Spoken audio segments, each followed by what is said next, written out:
नमस्कार प्रिय साथियों, मैं हूं सुरेश श्रिवाली और आप देख रहे हैं देवशयनी एकादशी के आज के इस विशेष कार्यक्रम को। आप सभी का बहुत बहुत स्वागत है। प्रिय साथियों, आज के कार्यक्रम हम जानेंगे 17 जुलाई को देवशयनी एकादशी, इसी दिन से शुरू होगा चातुर्मास। 4 महीने के लिए विष्णु भगवान करेंगे आराम और शिव जी करेंगे सृष्टि का संचालन। 12 नवंबर तक नहीं होंगे शुभ और मांगलिक कार्य।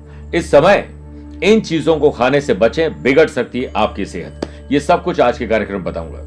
प्रिय साथियों, आप अपनी पर्सनल या प्रोफेशनल लाइफ की किसी समस्या को लेकर फिलहाल मुझसे पर्सनली मिलना चाहते हैं तो मैं 19 जुलाई को मुंबई हूं, 20 जुलाई नासिक, 26 जुलाई जयपुर, 27 जुलाई गुड़गांव गुरुग्राम, 28 जुलाई काठमांडू नेपाल, 3 अगस्त अहमदाबाद, 4 अगस्त मुंबई, 10 अगस्त दिल्ली और 11 अगस्त को पुणे रहूंगा। प्रिय साथियों, कोई भी शुभ और मांगलिक कार्य शुभ मुहूर्त में ही किया जाए तो उसका शुभ फल मिलता ही है।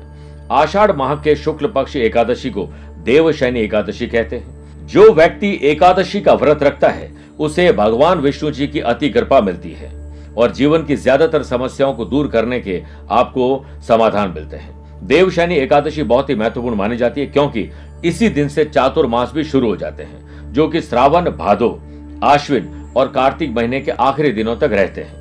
यानी 4 महीनों तक देवशयनी एकादशी से देव प्रबोधिनी एकादशी तक भगवान विष्णु जी योग निद्रा में रहते हैं और शिव जी सृष्टि का कार्यभार संभालते हैं। चातुर्मास के दौरान आषाढ़ के आखिरी दिनों में भगवान वामन और गुरु पूजा, श्रावण में शिव आराधना, भाद्रपद में भगवान कृष्ण का जन्मोत्सव, आश्विन में शारदीय नवरात्रि, कार्तिक महीने में दीपावली और भगवान विष्णु जी के जागरण के साथ ही तुलसी विवाह महापर्व मनाया जाता है।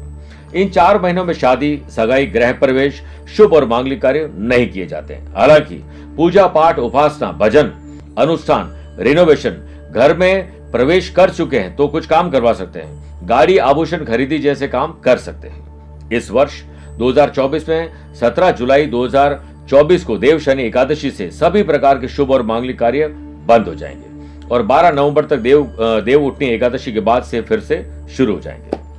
आषाढ़ माह शुक्ल पक्ष एकादशी तिथि 16 जुलाई को शाम 8:34 से शुरू होगी और 17 जुलाई 2024 को रात 9:03 तक रहेगी। देवशयनी एकादशी व्रत 17 जुलाई को रहेगा और इसके पारण का समय 18 जुलाई को सुबह 5:25 से सुबह 8:20 तक रहेगा।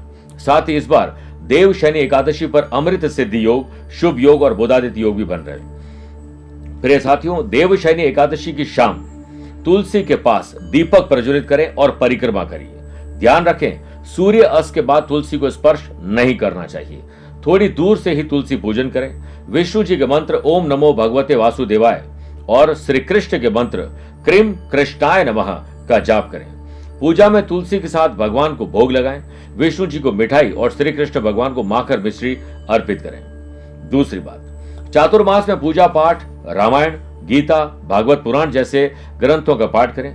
जरूरतमंद लोगों की मदद करें, इससे जीवन में सुख शांति का आसार बनते हैं। तीसरा, चातुर्मास में नित्य सुबह और शाम तकरीबन 15-20 मिनट का ध्यान करें और सूर्य नमस्कार का योग सुबह जल्दी करें।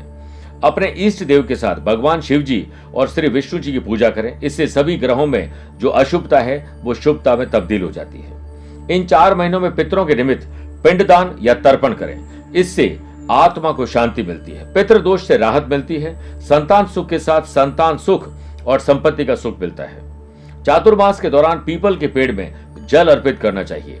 पूजा पाठ, दीपक प्रज्वलित कर परिक्रमा करें। इससे जीवन में सुख शांति स्थायी रूप से मिलती है।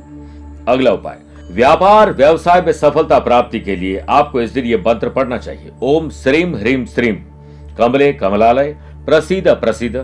ओम श्रीम ह्रीम श्रीम ओम धन धान्य समृद्धि महालक्ष्मी नमः। इसकी 5 माला जाप करनी चाहिए। चातुर्मास धार्मिक दृष्टि से ही नहीं बल्कि आरोग्य और विज्ञान और सामाजिक दृष्टिकोण से भी महत्वपूर्ण है।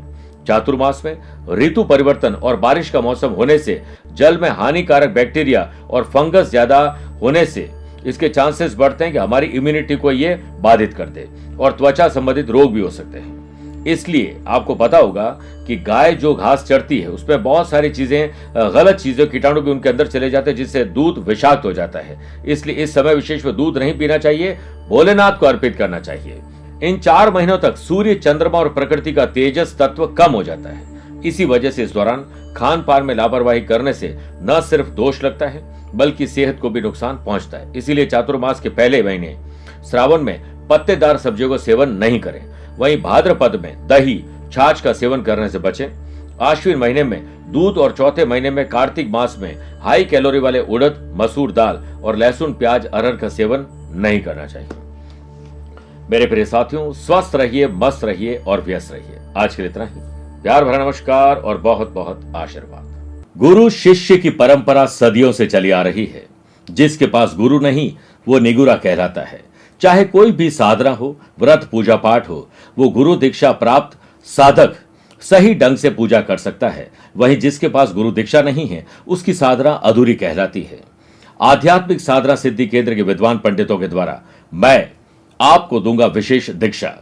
गुरु दीक्षा 21 जुलाई गुरु पूर्णिमा के दिन दी जाएगी, जिस दिन आपके नाम, आपके माता पिता का नाम, आपके गोत्र के आधार पर आपके लिए तैयार किया जाएगा गुरु शक्ति कवच, जिसे आप धारण कर सकते हैं, अपने पर्स, वॉलेट या अपनी कार में रख सकते हैं, अपने बैग में रख सकते हैं, जिससे आपकी और आपके अपनों की सुरक्षा हो सके। क्योंकि आज के इस युग में हम कहीं ना कहीं अपने आप को मानसिक और शारीरिक रूप से कमजोर समझ रहे हैं, लेकिन गुरु दीक्षा कवच प्राप्त करने के बाद आपके पास वो शक्ति आएगी जो गुरु आपको प्रदान करेंगे और आपकी समस्याओं को हर लेंगे। आप इस नंबर पर संपर्क करके पूरी जानकारी ले सकते हैं।